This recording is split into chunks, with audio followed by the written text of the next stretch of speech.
Hi there, I'm JB Portello. Welcome to In the Know. This program is to help you be aware and informed of projects and events going on in our area. Each month, we're going to post the program on the POA's Facebook page and make it available on community television. Want to be in the know? Then stay tuned. Hello there, JB Portello here for another In the Know. And one of my favorite people to interview is Tom Judson. Hi. How are you today? I am great. Fantastic. We have some good things to tell people, don't we? Yeah, we sure do. Okay. We sure do. So let's get started. How about a kind of a review? Let's get into the July 25th board meeting. Correct. So we had a celebrating success. We love doing that. You know, we always want to recognize and reward fantastic behavior and fantastic performance. So we recognized Eric Bloom, who works for the Maintenance and Construction Division, and two Lake Rangers, Bob Walker and Lee Kronick, and Trey Anson, who works in our marina, and Chris Baker, who works in golf operations. All have done a fantastic job, and we really appreciate the hard work that they do. And we just love recognizing them in front of the board, in front of the community. It's such a positive thing. I enjoy it. Absolutely. I enjoy watching. Okay, so anything else exciting happened at the board meeting? Well, we did. The board approved an increase to the transfer fee. So when you transfer title, you sell your house, sell your lot, something to that nature. It has cost $150 for years and years, and so we've increased that to $175, and that will go into effect September 1. So you know, if you sell or buy a home, you might see that $25 additional. But other than that, you know, nothing much occurred. It was a very quick board meeting. It was, yes.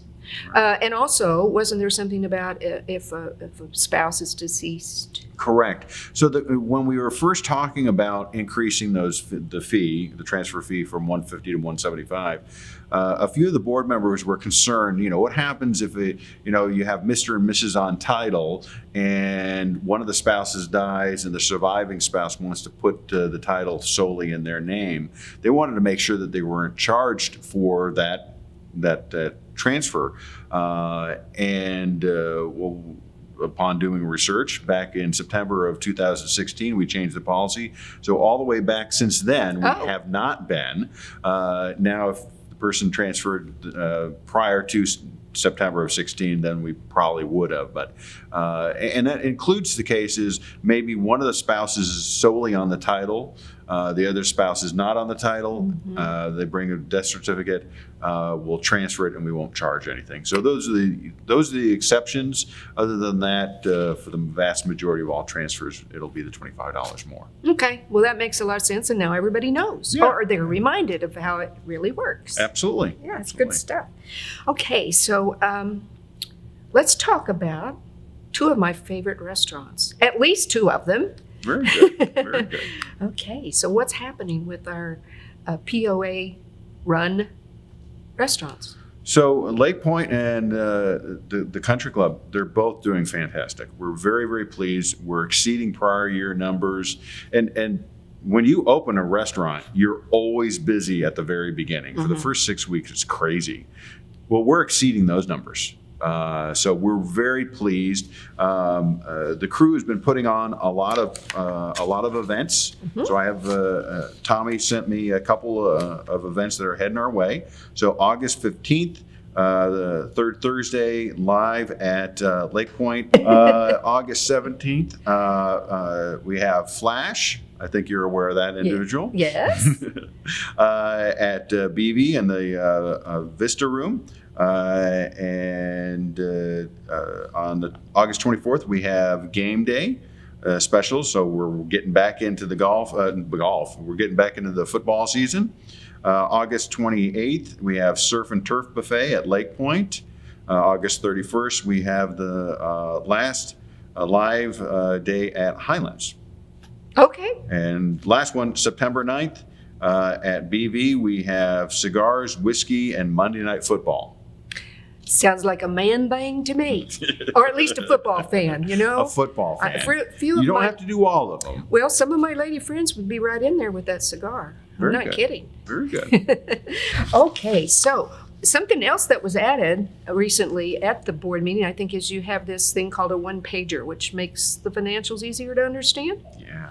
Yeah. So we run Google Analytics, which allows us to see the number of people that are clicking on our financials, on our budget, and seeing. And unfortunately, the numbers are really low. Mm-hmm. And we want to make sure that it's as easy as possible for our residents to understand where we're at financially. So we created a one-page report. I have a copy of this. And we're going to make these available on our website. Mm-hmm. We're going to do it for all of 19. It's going to be monthly. And it's hopefully more graphic and visually easier to read. We've tailored it for the non-financially oriented individual to make it as easy as possible.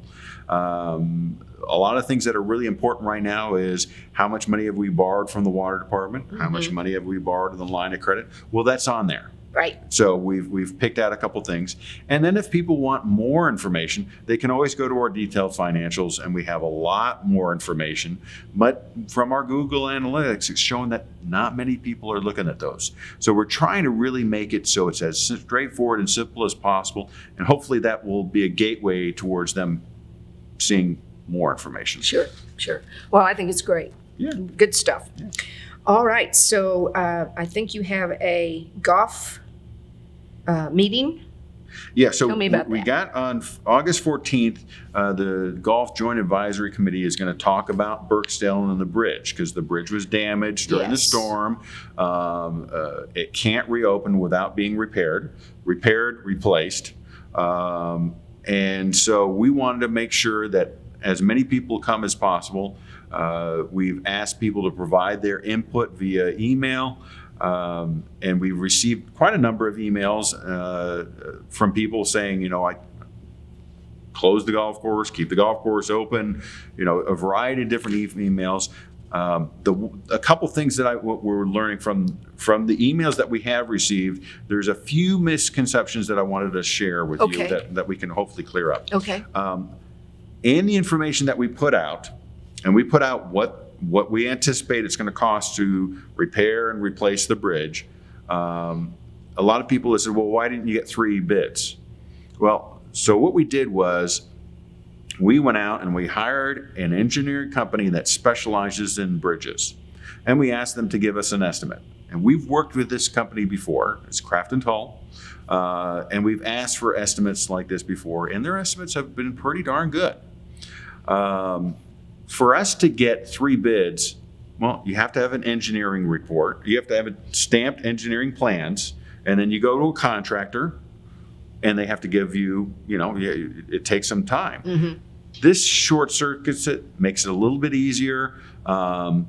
Maybe we might be able to save a little bit off the estimates, but their estimates have proven to be pretty darn good. So that's what we're doing. So as opposed to going through the lengthy bidding process, we're just asking for an estimate, and we got estimates. So that's the first thing. Now, if we move forward, repair, replace, whatever we decide to do, we will have to go through and get 3 bids and do the whole thing, get engineering drawings. We'll have to do the whole thing, and that'll take a long time. Gotcha. But we're just trying to get a snapshot idea of how much it's going to cost. The other misconception is people think that it's going to be a quick process. And unfortunately, you have to get a lot of permits. And the permits take a very long time to get. So right now, we're estimating to repair the bridge will take 9 months. To replace the bridge will take 18 months. Oh, my goodness. It's a huge amount of time. So you have to get all these permits. So the process is you have to get stamped engineering drawings done. Mm-hmm. You submit those to the state and federal agency that you have to get the permits for, and then you wait. And you wait a very long time because you're dealing with, it's in a flood zone. Right. Once those get approved, then you go get multiple bids. Then they got to order the parts and all the stuff. They have to mobilize. They have to do the work. It's a very time-consuming, lengthy process. Okay. So this meeting on the 14th, you're sharing everything It's a that public you've meeting. learned. It's a Yes. public meeting. Everybody can come. We've already online, you can see the agenda for the meeting. You can see the bids, and we've provided the bids. We've provided everything. Right. So we're in full disclosure. And where's it going to be? Let's remind It's going to everybody. be here at the Country Club in the Okay. boardroom. Right here. Now, Okay. if a lot of people attend, we're going to relocate it to the Vista room Mm-hmm. at the Country Club. So either Okay. way, we'll have it here at the Country Club. Okay. All right. All right. Well, we look forward to knowing what everybody thinks and what we end up doing. Absolutely. Yeah. Okay, so let's talk about the Trafalgar fire, which is no more. Yeah. But tell us about that. What's up? So ERM, the company that is coordinating the whole effort, they coordinated the effort to put out the fire and so forth. They're still working on phase 2 plans. Those are due to ADQ by September 8th. We know that they will be submitted on time. We've had back and forth communications with them. We'll, by getting that preliminary information, it ensures that preliminary feedback, it ensures that the plans that we submit are what they're expecting. Okay. We don't want to surprise them, which would cause further delays. Then they push back, and then we have to redo the thing. So we've had a lot of communication with ADQ, and ADQ has been a good partner to work with in providing us information. So that's going well. We've hydroseeded the area. We've added irrigation. I was told this morning that we're starting to see greening out. Really? So it's starting to come up. Yeah. We're planning on doing a drone fairly soon to show people. Now we're required by ADQ to get 80% coverage. So we'll see how it comes up, how the grass comes up, and if we'll need to put down additional seed, maybe adjust the sprinklers, so forth. So we'll see how we do. Well, with all this rain we've been having, that helps too.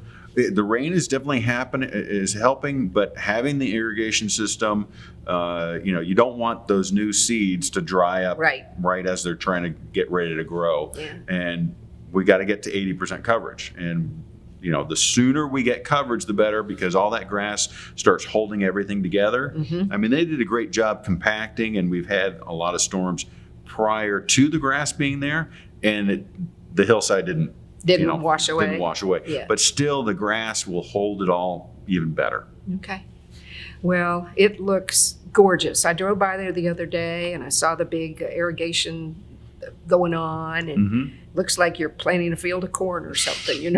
I know you're not, but Well, we've come a long way since we talked way back in the first part of May. We've come a long way. yeah. Good job. Appreciate it. Really good A job. lot of people, it was a team effort, a lot of people involved. Yeah. A lot of people involved. Okay, so I understand we have a rumor that you'd like to dispel. Well, so I've heard a couple rumors, but the rumor is that we are going to go for an assessment increase fairly soon. And this rumor is correct. Yes. We stopped in 18.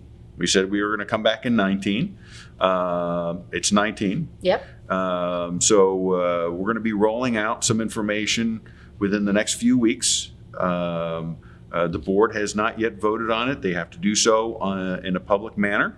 They want to receive input from the community.